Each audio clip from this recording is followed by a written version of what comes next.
punya bapak, kami punya orang tua yang selalu membantu kami. Dalam hal ini adalah Bapak Presiden Republik Indonesia, Bapak Joko Widodo.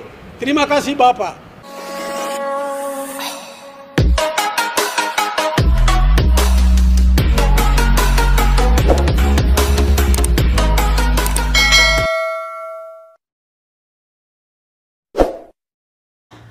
DPR menetapkan rancangan undang-undang tentang pembentukan Provinsi Papua Barat sebagai RUU usul inisiatif DPR RI dalam rapat paripurna DPR ke-28 masa persidangan 5 tahun sidang 2021-2022 pada Kamis siang. Dari 9 fraksi yang hadir, terdapat 1 fraksi yang tidak setuju, yakni Partai Demokrat. Alasan Demokrat tidak menyetujui yaitu mempertimbangkan keuangan negara yang masih dalam proses pemulihan ekonomi serta pembangunan ibu kota negara Nusantara. Perihal itu, Wali Kota Sorong Lambertus Jitmau yang juga hadir dalam rapat paripurna di Gedung Parlemen DPR RI mengungkapkan rasa syukurnya atas disetujuinya RUU tentang pembentukan Provinsi Papua menjadi usul inisiatif DPR RI. Lambertus menuturkan kesejahteraan masyarakat Papua tidak merata dikarenakan hanya terdapat 2 provinsi di Pulau Papua yang sangat besar. Dirinya pun mengucapkan rasa terima kasih kepada pemerintah dan juga DPR yang sudah mendukung dan memperhatikan masyarakat Papua. Pemekaran daerah Papua disebut sebagai upaya untuk menyejahterakan masyarakat yang ada di Papua. Semua wartawan dan wartawati yang ganteng dan cantik ini, kita harus melihat peta Nusantara ini dari Sabang sampai Merauke. Pulau yang terbesar ada di tanah Papua, di ufuk timur. Pulau paling besar sekali. Dengan kehadiran 2 provinsi, kami tidak mampu untuk membangun masyarakat di sana. Masyarakat hidup di gunung-gunung, di lereng gunung, di lembah, di pantai, di pulau-pulau sekalipun. Pelayanan pemerintahan tidak menyentuh. Itulah yang kami punya suatu niat baik, mempunyai keinginan, mempunyai kerinduan. Papua harus dibagi dari wilayah kecil sampai kepada wilayah besar. Dalam artian dimekarkan provinsi bahkan kabupaten kota sesuai kebutuhan yang ada di sana. Kami berjuang, kami usulkan, tapi tempat inilah yang menentukan keinginan orang Papua. Sekalipun kami hitam, sekalipun kami keriting, tapi kami adalah bagian dari NKRI yang tidak boleh dipisahkan. Pembagian apa saja kami harus ikut sertakan. Terima kasih kepada pemerintah, terima kasih kepada Ibu Ketua DPR RI dengan segenap pimpinan Dewan dan fraksi terkait, Ketua-Ketua Komisi 2, terima kasih dan terima kasih kepada Balik yang berjuang untuk melihat bagaimana jeritan, tangisan orang Papua Barat, khususnya di Sorong Raya. Hari inilah sejarah baru bagi kami di Sorong Raya. Alhamdulillah, puji Tuhan, tidak lama lagi kami punya provinsi yang baru. Terima kasih atas semua dukungan.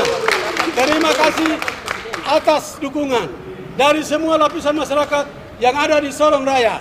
Terutama kami punya bapak, kami punya orang tua yang selalu membantu kami. Dalam hal ini adalah Bapak Presiden Republik Indonesia, Bapak Joko Widodo. Terima kasih Bapak, karyamu, perbuatanmu menjadi kenangan indah bagi kami di tanah Papua, khususnya di Sorong Raya. Sebagai Wali Kota Sorong yang tinggal 1 minggu, 1 bulan, 2 minggu, bahkan 2 hari untuk mengakhiri jabatan di 2 periode.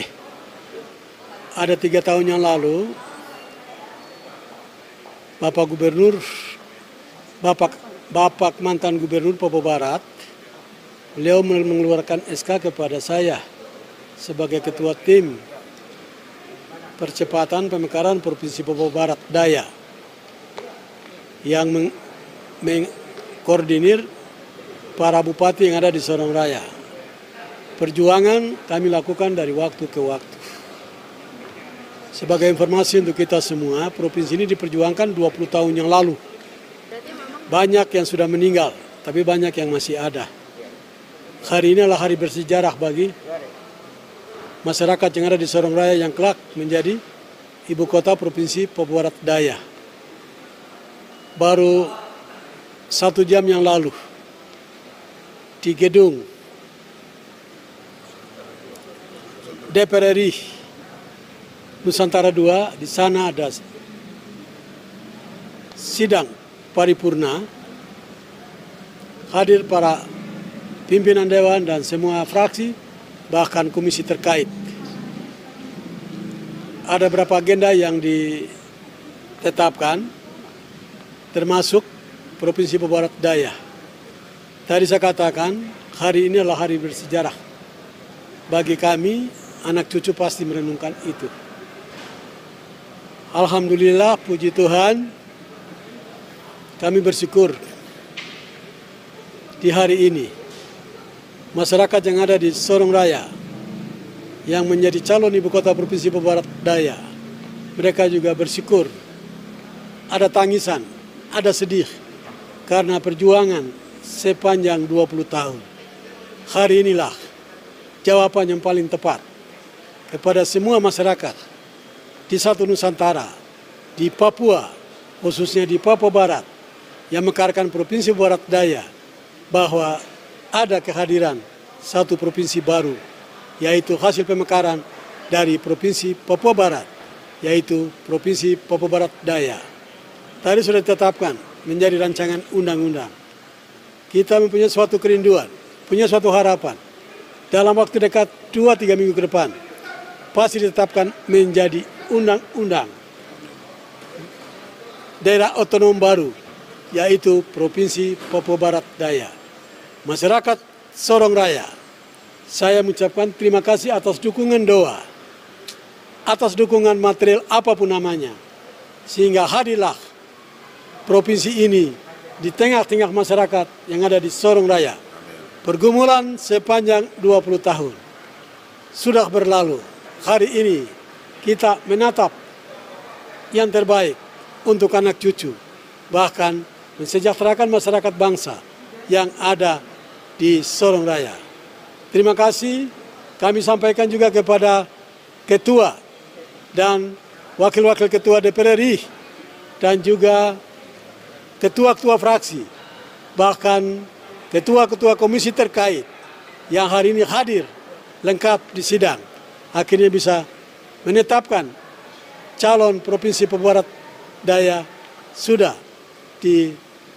diparipurnakan dan ditetapkan. Saya pikir itu, terima kasih atas semua yang ikut mendengar. Kiranya semuanya menjadi yang terbaik demi untuk kemajuan dan kejayaan masyarakat Nusantara yang ada di timur Indonesia. Sekian dan terima kasih. Siap Bapak, berarti ini perjuangannya membuahkan hasil ya Pak. Nah ya, harapannya untuk kedepannya setelah undang-undang ini disahkan? Ya, harapan kan tinggal disahkan. Kita mau masyarakat Indonesia ini sejahtera. Tanah Papua, pulau itu paling luas. Dengan 2 provinsi nggak bisa untuk menjawab tantangan di sana. Karena masyarakat ada di gunung, di lereng gunung, di lembah, di pinggir pantai, bahkan di pulau-pulau. Pelayanan pemerintahan tidak menyentuh karena keterbatasan kemampuan para pejabat dan juga keterbatasan anggaran yang bisa memberikan dukungan kepada pelayanan kepada pemimpin untuk melayani masyarakat. Tapi dengan adanya pemekaran daerah kecil dan daerah besar, utamanya provinsi dan kabupaten kota, itu memperpendek rentang kendali pelayanan kepada masyarakat. Berarti pelayanan itu bisa menyentuh masyarakat kecil yang terpencil di mana-mana. Harapan dan tujuan negara ini adalah mensejahterakan masyarakat bangsa, termasuk kami di tanah Papua. Sekian dan terima kasih. Berikut.